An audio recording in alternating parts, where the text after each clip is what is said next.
All right, what's up, guys? Good morning, and we have a new week, okay? And there's a lot that's been going on in the news. There's a lot that we can talk about as far as photojournalism is concerned. I'm sure that over the past couple days, you guys have seen pictures and images of Philadelphia and some of the Black Lives Matter protests, and some of those images are so powerful that they are telling the story. They're going along with an image, or they're going along with some words that are kind of describing the situation that's happening.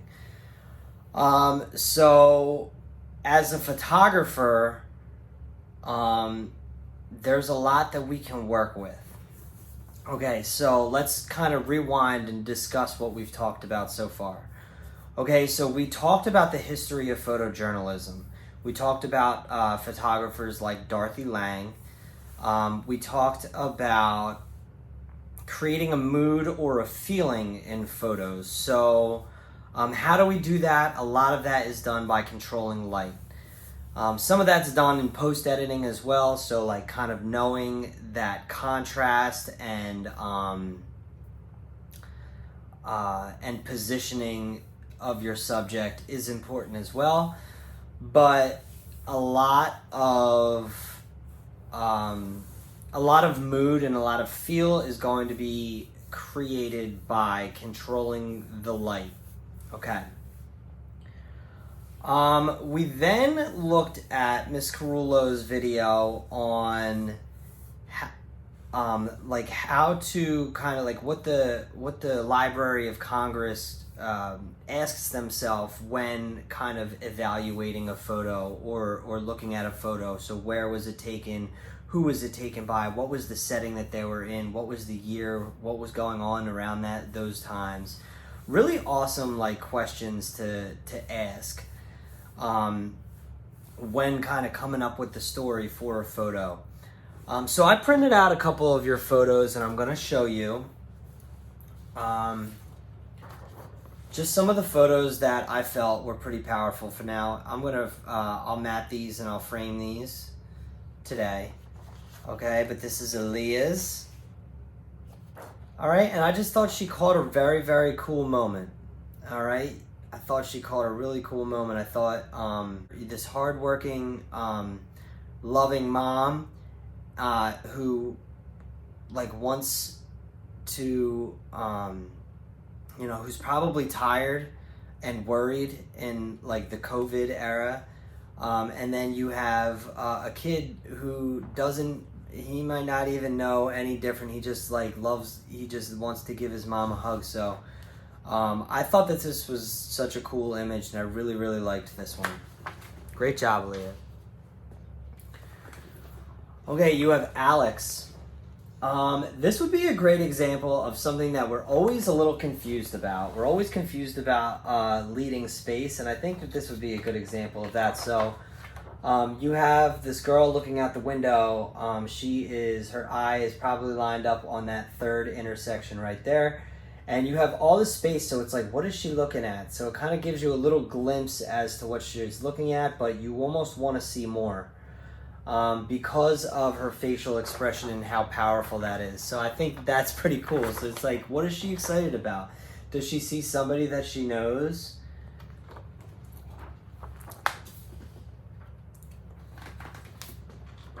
Okay, Elijah.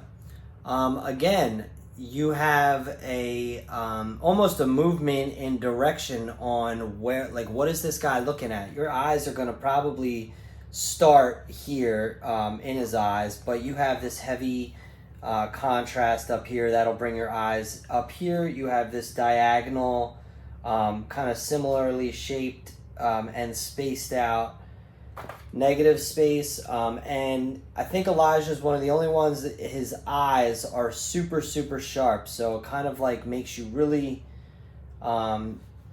really kind of like feel like a little bit of a fear or something that he's feeling. So great job, Elijah. Here's Justice. I thought I was cracking up when I was reading the description on Padlet. because it doesn't look like, oh, you gave a kid like a couple gummy bears and said that they couldn't eat them. Like, it looks like a struggle. Like, it looks like some kind of I don't know. They definitely like made me feel, and I liked this a lot. So I thought this was great work. So that's kind of an example of like the story doesn't always have to be written. You know, the story can be written second. You know, something that kind of was as innocent as just trying to complete a project and give a couple gummy bears, and it turned into this like it looks like you know, it looks like a struggle. So I really like that. All right, Sianis. I really liked these. And now you see, like, hopefully you guys can start picking out all the things that we've been talking about since the beginning of the year. Okay, so we've talked about, like, repetition, and we've talked about balance. Okay, balance is a big one. So this kind of speaks like motivation to me. Like, this kid is going to come back better than he did when he went into COVID. So he's going to study, he's going to research, and he's going to utilize his time. And how much of us are learning new things and kind of focused on how to, and looking up online how to do these things that we want to learn. Are we looking up online? Are we down in our basements, like, kind of focused on like how to become a better photographer and how to get better at editing, or how to be different tips for being the best in baseball or lifting and working out when nobody's watching? So when there's times to come back, you're going to be the best you can be. So that's what that picture speaks to me. So this begs the question. So now here's your project, and it's a great time in American history to be in a photo class and to be a photojournalist. So the question is, and has always been, what comes first? Does the story come first? Okay, are you trying to show motivation?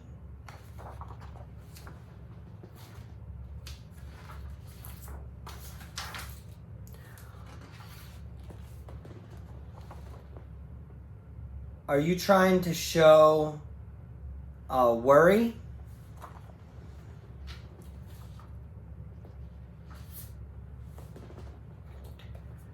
Are you trying to show a positive situation?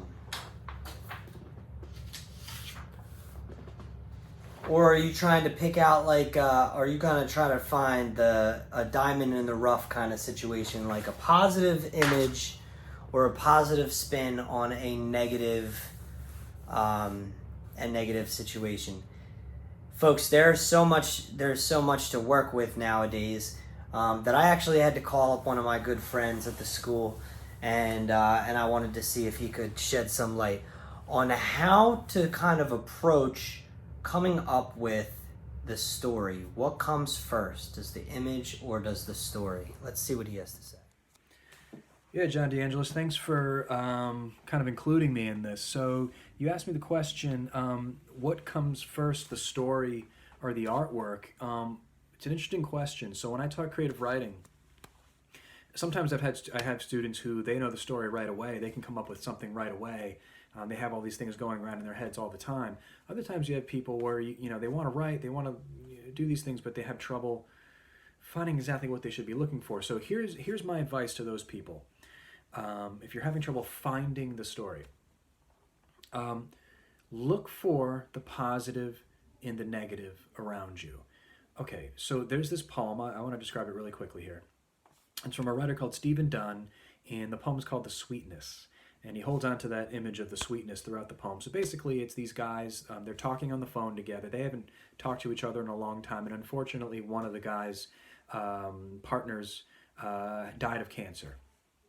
And at the end of the poem, Stephen Dunn writes, I don't care what bitter road it's traveled to come so far, to taste so good.